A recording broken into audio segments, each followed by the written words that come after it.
Hello viewers, আসসালামু আলাইকুম।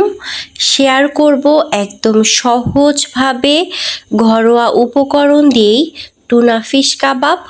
তো চলুন দেখে নেই রেসিপির জন্য কী কী লাগছে। আমি টুনা ফিশ কাবাবের জন্য একদম ফ্রেশ টুনা মাছ নিয়েছি।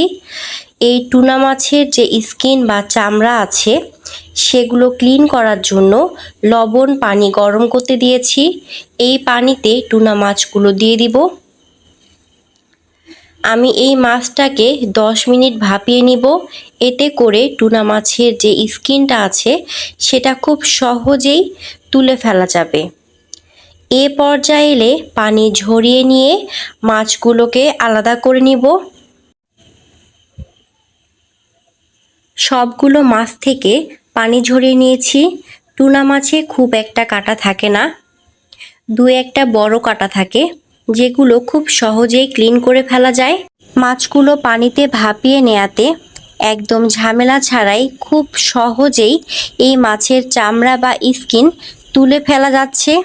এই টুনা সামুদ্রিক মাছে কাঁটা কম হওয়াতে এবং এই মাছের অনেক পুষ্টিগুণ থাকাতে এই টুনা মাছ খুব সহজেই আপনারা বাচ্চাদের খাওয়াতে পারেন।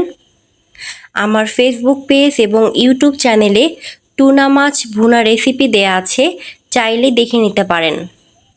আপনারা চাইলে এখানে ফ্রেশ টুনার পরিবর্তে ক্যানে থাকা টুনা ব্যবহার করতে পারেন। মূলত টুনা মাছের দু ধরনের ক্যান পাওয়া যায়, পানিসহ টুনা মাছের ক্যান এবং তেলসহ টুনা মাছের ক্যান। টুনা মাছের কাবাবের জন্য অবশ্যই পানিসহ টুনা মাছের ক্যান দেখে নেবেন। এটা টুনা মাছের কাবাব কিংবা টুনা মাছের যে কোনো রেসিপির জন্য ভালো। আপনারা সেম প্রসেসিং ফলো করে যে কোনো মাছ দিয়েও এই মাছের কাবাব তৈরি করতে পারেন। আমার কাছে টুনা মাছের টেস্ট কিছুটা গরুর মাংসের মতো লাগে। ঠিক গরুর মাংসের কোষগুলো যেমন একটু লালচে ধরনের হয়, ঠিক তেমন লাগে। তো সবগুলো টুনা মাছ আমি এভাবে কাটা ছাড়িয়ে নিয়েছি, সাথে স্কিনগুলোকে আলাদা করে নিয়েছি। একটা বড় সাইজের আলু সিদ্ধ করতে দিয়েছিলাম। আপনারা চাইলে এখানে মিডিয়াম সাইজের আলু দুটো নিতে পারেন। সবগুলো আলুকে খুব ভালো মতো ম্যাশ করতে হবে। আলুটাকে এমনভাবে ম্যাশ করতে হবে যেন কোনো গোটা আলু না থাকে। তো আলু ম্যাশ করে নিয়েছি। এখানে অ্যাড করব টুনা মাছ। একে একে সব মশলা দিয়ে দিব। আমি এখানে মশলার মিশ্রণ তৈরি করেছি, যেখানে রয়েছে কালো জিরা, লং, সাদা এলাচ, গোলমরিচ, দারুচিনি, আজওয়াইন, শুকনো মরিচ এবং মৌরির মিশ্রণ। এই মশলাগুলো আমি শুকনো তাওয়ায় টেলে নিয়ে ব্লেন্ডারে গুঁড়ো করে নিয়েছি। সেই মশলা আমি এখান থেকে 2 চামচ দিয়ে দিব।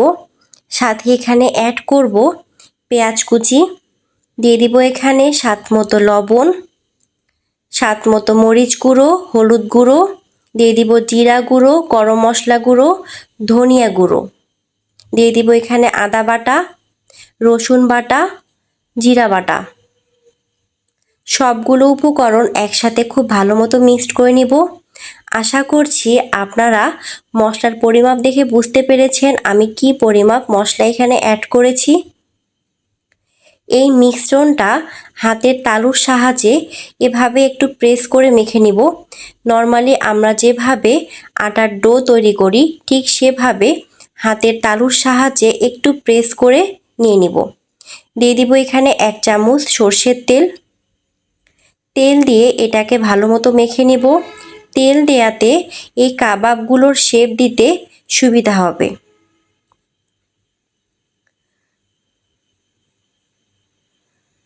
আমি অল্প অল্প করে নিয়ে এভাবে গোল গোল করে শেপ দিব। সবগুলো কাবাব তৈরি করে এগুলোকে তেলে ভেজে নিব। আপনারা চাইলে এভাবে ফ্রিজে ডিপে রেখেও বেশ কিছুদিন সংরক্ষণ করে খেতে পারবেন। এভাবে সবগুলো কাবাব রেডি করে ভেজে নিব। তেল মিডিয়াম গরম করে মিডিয়াম টু লো ফ্লেমে সবগুলো কাবাব একটু সময় নিয়ে উল্টিয়ে পাল্টিয়ে লাল করে ভেজে নিব।